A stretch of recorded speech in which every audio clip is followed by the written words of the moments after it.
नमस्कार, मैं हूं शिवम सिंह और आप देख रहे हैं research of crime news. Mumbai के क्राइम ब्रांच यूनिट 7 की टीम ने ड्रग माफियाओं पर सर्जिकल स्ट्राइक कर ड्रग रैकेट से जुड़े 10 लोगों को गिरफ्तार किया है। आगे की जांच मुंबई क्राइम ब्रांच यूनिट 7 की टीम कर रही है। पुलिस ने बताया कि ये ड्रग का मैन्युफैक्चरिंग भी करते थे और बड़ी कीमत में बड़े लोगों को यह ड्रग बेचा जाता था। मुंबई क्राइम ब्रांच यह पता लगाने में जुटी है कि यह रैकेट कहां तक फैला हुआ है और कितने लोग इसमें शामिल हैं। इस मामले में मुंबई क्राइम ब्रांच यूनिट 7 के डीसीपी दत्ता नालावड़े ने मीडिया को जानकारी दी। क्राइम ब्रांच की यूनिट 7 ने एक लेडी और एक मेल को 3 kg 641 ग्राम मेफेड्रॉन के साथ कस्टडी में लिया था। इसमें एक ऑफेंस दाखिल किया गया था। इसी ऑफेंस का फर्दर इन्वेस्टिगेशन क्राइम ब्रांच की टीम कर रही थी। इसी फर्दर इन्वेस्टिगेशन के दरमियान सांगली डिस्ट्रिक्ट में कवटे महाकाल तहसील के यहाँ पे इरली करके एक गांव है। इस गांव के एरिया में मैन्युफैक्चरिंग यूनिट पिन पॉइंट करने में, वो डिस्ट्रॉय करने में और वहाँ से 122 kg मेफेड्रॉन सीज करने में क्राइम ब्रांच की टीम सक्सेसफुल हुई है। इस पूरी कार्रवाई में 6 एक्यूज को हम अरेस्ट कर चुके हैं।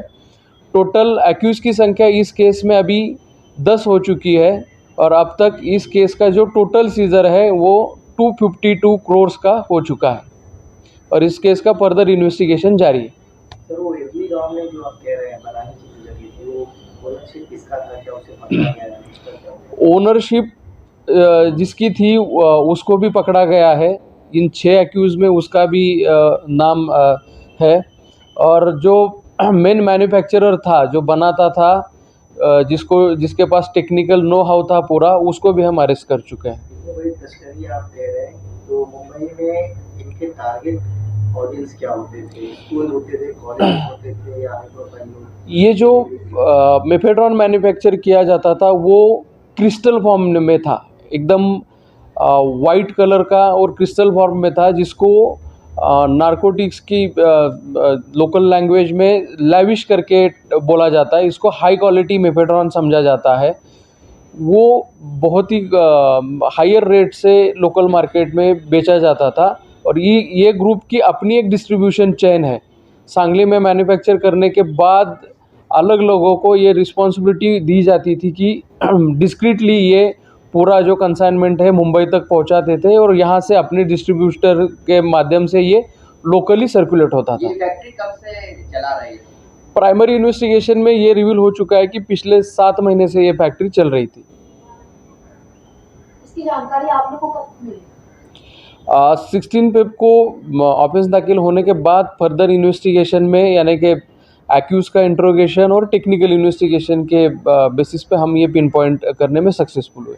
सर, आपने जो कहा कि शेख में महिला और पुरुष को पकड़ा गया था, जिसके बाद सीलिंग मिला, महिला का बैकग्राउंड क्या इसमें? कोई महिला या फिर ऐसा कोई इन्वॉल्वमेंट है? महिला जो है वो कुर्ला एरिया की रहने वाली है। वो एक ड्रग पेडलर ही है।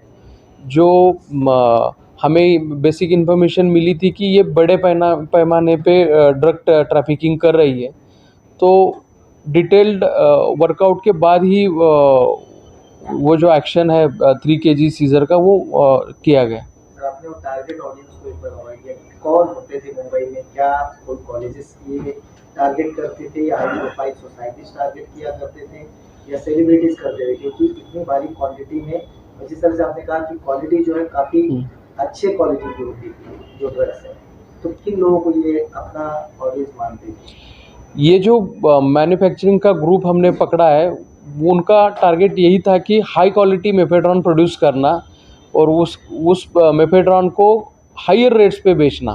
तो जाहिर है कि इसमें अच्छी इकोनॉमिकल कंडीशन वाले ही लोग ये परचेस करते थे।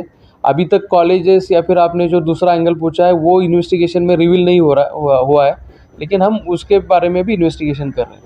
अभी के लिए इतना ही, मिलते हैं अगले वीडियो में। तब तक के लिए अपना ध्यान रखें, सुरक्षित रहें और चैनल को सब्सक्राइब, लाइक और अपने दोस्तों तक शेयर करना ना भूलें, ताकि हम आप तक कोई भी न्यूज़ जल्दी से जल्दी पहुंचाते रहें।